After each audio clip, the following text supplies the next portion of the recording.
Chapter 7. Where are the dead? Where are the dead? Before we can answer the question, we must understand our relationship to life. We must realize that we are spiritual beings with fourth-dimensional powers functioning on the three-dimensional earth, but transcending it. Wordsworth sensed this fact as he wrote the Ode on Intimations of Immortality. Our birth is but a sleep and a forgetting.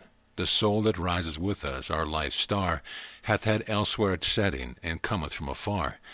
Not in entire forgetfulness, and not in utter nakedness, but trailing clouds of glory do we come from God, who is our home.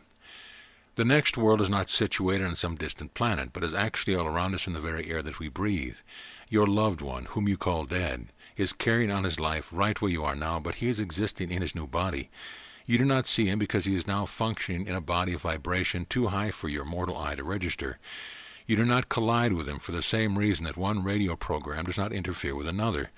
You and he are just on different wavelengths. Your body is dense, his body is etheric. Your mind is functioning on an alternating current. His mind is functioning on direct current. Death is just a change from one frequency or rate of vibration to another. It is the process of exchanging the lower speed for the higher.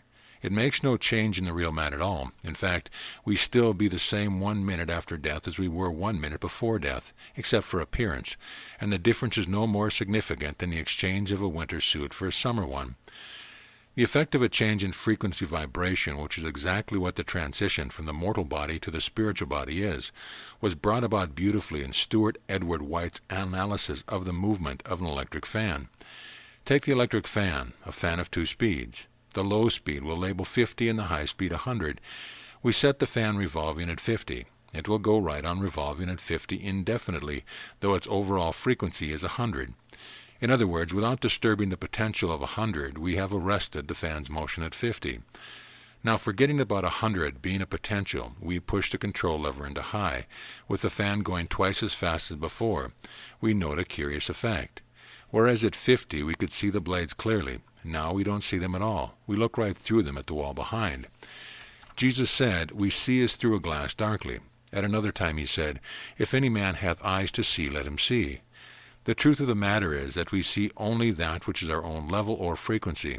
Fleshly bodies see only fleshly bodies, while spiritual bodies see only spiritual bodies. Just as you cannot see 2 sides of a coin at the same time, so you cannot see a spiritual body while you are still functioning in the physical body. To quote White again, did you ever see 2 sides of a coin at one time? You could do that only with mirrors. Yet, seeing one side of a coin, you do not deny the existence of the other side, or that both sides belong to the same coin, and thus it is with death. Death is but a change of frequency, a change from low visibility to high visibility. In this phase of life, as in every other, there can be no growth, progress, or unfoldment without change. This mortal body is dropped off so that the person who is said to be dying may assume another body suited to a new environment. We who are left behind no longer see the body or the blades, because the one who is made to change is now vibrating at a speed of 100, while we are still functioning at a speed of 50. Birth and death are 2 ends of the same thing. One is no more to be feared than the other, for each has purpose in God's plan. As someone has widely stated, when we are in complete tune with the infinite, we shall see the invisible. The whole atmosphere above us and all about us is full of life, full of the angels of God, full of ministering spirits, and our loved ones walking unseen beside us. This is a universe of life and not of death. You cannot destroy life. You can change its appearance and its relationship, but that is all that can be done. You can kill the body, but only release the soul into true element, give it wings for flight from eternity. Do you grieve because you no longer see your loved one? Then realize that the reason you do not see him is that the body he is now wearing is not visible to your physical eyes. He may be standing beside you right now in this spiritual body, but you and your physical body are unconscious of his presence. Will I ever see him, you ask? Most certainly. When? When you go to sleep tonight. Sleep, you see, is a sort of temporary form of death. In fact, in many ways you will never be any more dead than when you go to sleep tonight. In natural sleep, all trace of personality is lost. You are out, so to speak, and you enter into the same body as the one into which your loved one has passed. You are one with him in perfect consciousness, and your union with him is in every way as full as it used to be. The only difference between those whom you call dead and those whom you call alive is a difference in consciousness and a difference in rate of vibration. The dead go to sleep in one room and wake up in another room, but you wake up in the same room. You will continue to wake up in the same room until the silver cord that keeps you in a natural body intact is broken. That which separates you finally from the physical body is the breaking of the silver cord. But until that time comes, you will continue to slip in and out of your physical body every 24 hours. When the cord is cut, your friends will call you dead, but actually you will be more alive than ever before. Behold, I show you a mystery. We shall not all sleep. When man can bridge the gap between going to sleep and waking in the morning, he will never shed another tear, for he will then know what immortality is. When he can remember what happens during natural sleep, he will know that there are no dead. In the meantime, we shall not labor under the illusion that we have lost our dead, but shall realize that the only difference between them and us is that we are with them during the night while we are asleep, and seem to be away from them during the day. In other words, death brings only a change of relationship, for it reverses the process of living. When we see death as an incident in life, we shall never think of our loved ones as being away from us. Lo, I am with you always. You ask, what will be the nature of the life we are to live after death? We can answer that very well and very similar to our present life.